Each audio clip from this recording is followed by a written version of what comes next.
रूही ने फैसला किया कि अब इस रहस्यमयी डॉल को रुचिता से हमेशा के लिए दूर रखना होगा।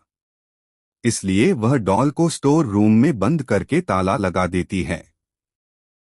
उसे पूरा यकीन होता है कि अब डॉल रुचिता के पास नहीं पहुंच पाएगी। लेकिन अगली सुबह एक ऐसी घटना होती है जिसे देखकर पूरे घर के होश उड़ जाते हैं। रुचिता का होमवर्क, जो उसने रात में किया ही नहीं था, पूरी तरह से तैयार मिलता है और उसकी लिखावट भी बिल्कुल अलग और बेहद सुंदर होती है। इसी बीच रूहान अपनी माँ से कहता है कि वह अपनी छोटी बहन की सुरक्षा करेगा।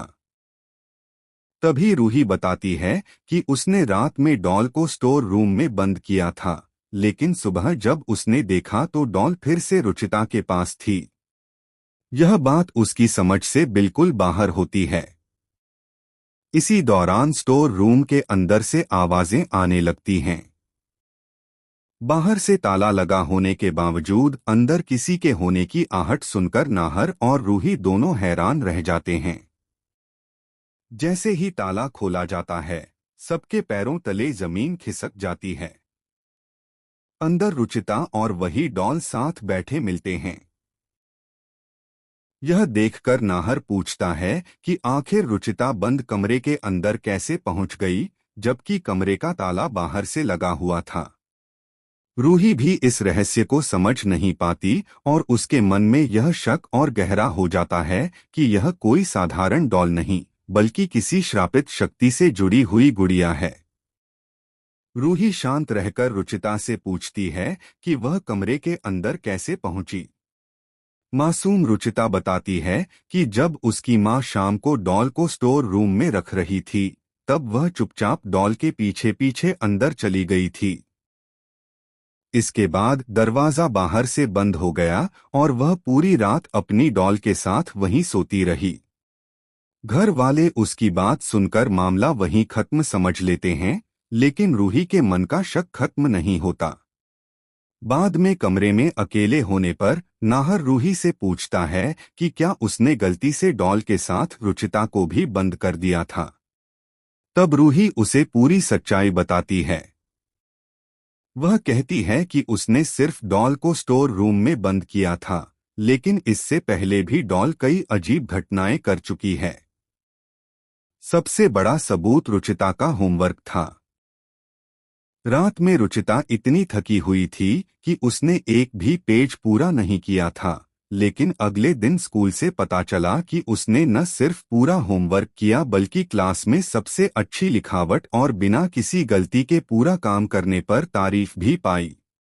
यह सुनकर नाहर भी समझ जाता है कि यह सब किसी इंसान का नहीं बल्कि उसी रहस्यमयी डॉल का काम है। अब रूही और नाहर को यकीन हो जाता है कि डॉल का रुचिता से कोई गहरा और खतरनाक संबंध बन चुका है। डॉल किसी भी कीमत पर रुचिता को अपने से दूर नहीं होने देना चाहती। अपनी बेटी को इस खतरे से बचाने के लिए दोनों एक नया प्लान बनाते हैं। वे तय करते हैं कि रुचिता को घुमाने के बहाने डॉल को भी साथ ले जाएंगे और किसी सुनसान पहाड़ी इलाके में हमेशा के लिए फेंक देंगे, ताकि वह कभी वापस घर न लौट सके। लेकिन उन्हें यह नहीं पता कि डॉल भी उनकी हर बात समझ चुकी है। अब उसने भी अपना नया खेल शुरू कर दिया है और आगे क्या होने वाला है, यही आने वाले एपिसोड का सबसे बड़ा और रोमांचक ट्विस्ट होगा। रूही और नाहर को पूरा विश्वास था कि इस बार उनका प्लान जरूर सफल होगा। अगले दिन दोनों सामान्य व्यवहार करते हैं ताकि रुचिता या डॉल को किसी बात का शक न हो। रुचिता खुशी खुशी अपनी प्यारी डॉल को गोद में लेकर घूमने जाने की तैयारी करने लगती है। दूसरी तरफ रूही लगातार डॉल पर नजर रखती है। उसे महसूस हो रहा था कि डॉल की आंखें जैसे हर पल उसे घूर रही हैं और उसके मन की हर बात जान रही हैं। फिर भी वह हिम्मत नहीं हारती और अपनी बेटी को बचाने का फैसला मजबूत रखती है। कुछ देर बाद पूरा परिवार कार में बैठकर पहाड़ों की ओर निकल पड़ता है।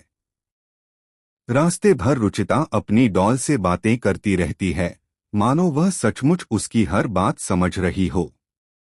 अचानक कार के अंदर अजीब घटनाएं शुरू हो जाती हैं।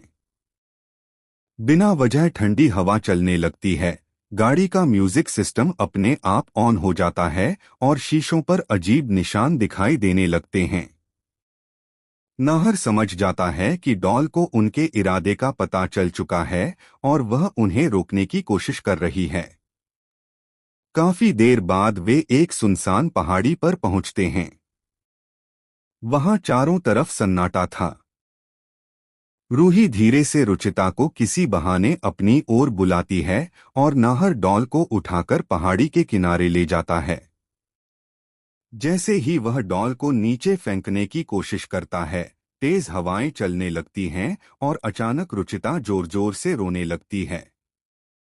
वह चिल्लाकर कहती है कि उसकी दोस्त को कोई हाथ न लगाए। उसकी आवाज पहले जैसी नहीं लग रही थी, मानो कोई और उसके जरिए बोल रहा हो। यह देखकर रूही और नाहर दोनों घबरा जाते हैं, लेकिन उन्हें अब भी यकीन है कि अगर आज इस डॉल से छुटकारा नहीं मिला तो आगे चलकर उनकी बेटी बहुत बड़े खतरे में पड़ सकती है। अब सवाल यह है कि क्या वे डॉल को हमेशा के लिए खत्म कर पाएंगे या फिर डॉल अपना अगला खतरनाक खेल खेलकर एक बार फिर सबको चौंका देगी।